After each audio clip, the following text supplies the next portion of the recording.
Hey there, welcome to the cutting room floor. This is a segment where we get to dig a little bit deeper into something from a recent message here at Sunny Slope Church. We get to explore maybe something, a part of a Bible passage that we just didn't have the opportunity to really unpack in as much detail as we would like. Today we're looking at 1 Corinthians chapter 15. 1 Corinthians chapter 15 is one of the longest theological expositions of the resurrection. It's a chapter that really unpacks and digs into the message and the meaning of the resurrection of Jesus Christ. And what Paul does in this section is one of the things that he does is he actually lays out evidence. He makes a case for the resurrection of Jesus, and I kind of wanted to build on that a little bit. Because I think if the resurrection of Jesus did not happen, then Christianity is meaningless. It's pointless. There's really, you really ought not to take it seriously. But if it really did happen, if somebody really did come back from the dead, then you'd better really take seriously everything that he said. So Christianity really hinges on the resurrection. Christianity does not exist apart from the actual physical historical event of the resurrection. But of course, not everybody believes that this is the case. Not everybody believes that there was actually a resurrection. So I want to sort of do a little bit more to build the case here. One of the ways that you can do this is by asking the question, well, do we know that Jesus really died? Do we know that he really was crucified? And it turns out that there's actually some historical evidence, even outside of the Bible, that point to a historical figure that was named Jesus, or Joshua, as he's sometimes referred to in extra biblical literature. And this person was the leader of the Jews who was executed and crucified. We actually have historical witnesses even who point to this fact. So I'll give you some of the names of them. Josephus was a Jewish historian who was very methodical and very thorough in his writing, and he references this king of the Jews who was put to death by the Romans. Tacitus, Lucian of Samosta, Mara bar Serpion, all are historical figures who are like Greek poets or historians or writers, and each of them in their writings have actually recognized and pointed to this historical actual person named Jesus who was crucified and put to death. Even the Talmud, which is the Jewish literature, actually acknowledges and recognizes that this person named Jesus was put to death. Now, the thing about all of these people, Josephus and Tacitus and Lucian and Mara bar Serapion, the Talmud, all of these are non-Christian writers. And so there's not only is there really no bias towards Christianity, but you could even argue that there's probably a bias against Christianity. But even then, they all at least acknowledge and describe this person called Jesus. So historians, even skeptical historians, really by a large margin accept the fact that there was a historical figure named Jesus who was put to death.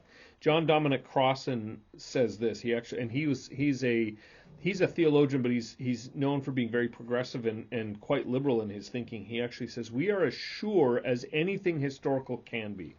So in other words, he's saying, look, there's a standard of certainty. How certain can you be? And he's really saying, look, this is about as certain as you can get when you are trying to figure out and determine whether or not a person or an event actually existed.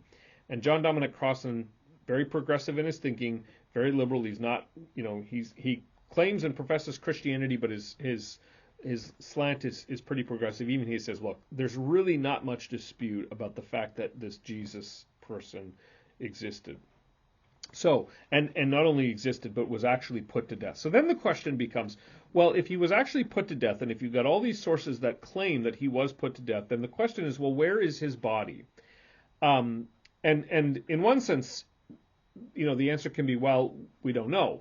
But that's problematic, because you have to remember in the first century, you've got a very powerful Roman Empire that was that became increasingly hostile to this Christian movement and to these claims that you've got all these people claiming their allegiance to Jesus, to this, claiming Jesus is Lord rather than Caesar. And so Romans, especially as persecution began to increase against the church, you've got all these people who are claiming they're claiming allegiance to someone other than Rome.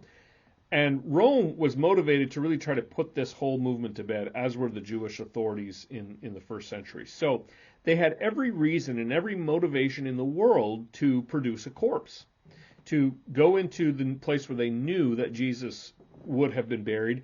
And they could have produced a corpse, they could have produced a body, and in an instant, that would have almost entirely ruined the Christian movement.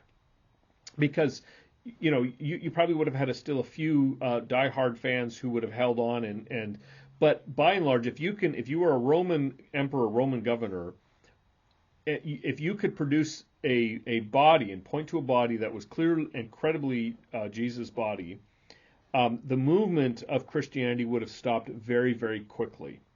There would have been no more forward momentum, but that never happened. And instead, the opposite happened. Actually, Christianity spread and grew at a very rapid and for the Romans, as far as they were concerned, at a very alarming rate. Now, some people say, well, okay, and because the other thing is, of course, you've got all these eyewitness accounts. You've got Paul saying, if you want to confirm the validity of the resurrection, you can go and talk to these people to whom Jesus appeared, and he. In 1 Corinthians chapter 15, Paul names those people. He names, Peter and John and James and the 12 apostles and 500. Essentially, what Paul is doing is he's saying, look, there are people who have seen him, the resurrected Jesus. Now, some people hear that and they say, well, yeah, of course they saw him. They were really hallucinating. They were having this massive event in which they're all seeing Jesus, but really it was a psychological phenomenon. And some people will point to the fact that people who are grieving will sometimes see the person that they are grieving.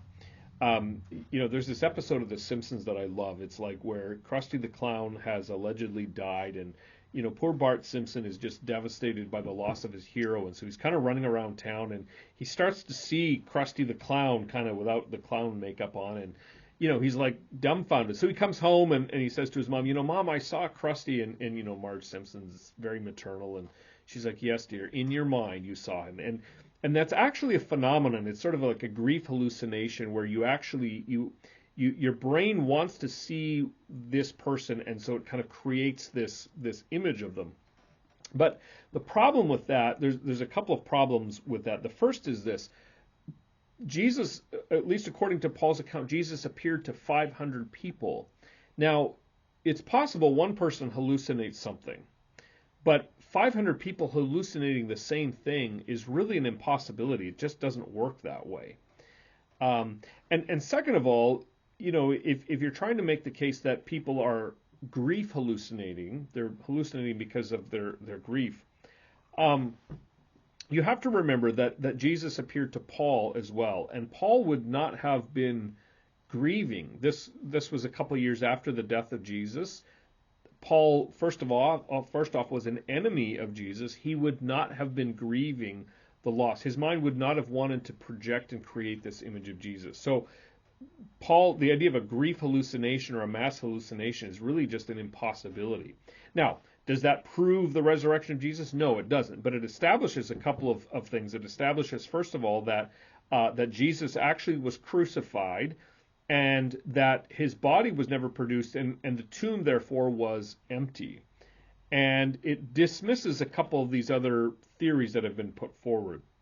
C.S. Lewis, and I'll wrap it up with this, C.S. Lewis actually says, look, the evidence goes something like this. Once you consider all the evidence, you consider the claims that Jesus makes, claims that he was going to be crucified and died and would rise again. Either you come to the conclusion that Jesus was a lunatic, that he was out of his mind. He was making these claims. He really didn't know what he was talking about. He was deluded. He was mentally unstable. or you come to the conclusion that he was a liar, that he was intentionally deceiving people, that he was trying to lead them astray. And if that's the case, you should never follow after him. You should completely dismiss him in either of those cases. Or the alternative is that he really is who he says he is, and therefore, if he is, then he's worthy of our allegiance and submission and adoration. And these pieces of evidence point to the historicity and the actuality of the resurrection, and therefore the point that Jesus is indeed worthy of our loyalty and our allegiance. Thanks for watching. This has been another episode of The Cutting Room Floor. Don't forget to like and subscribe. We'll see you next time.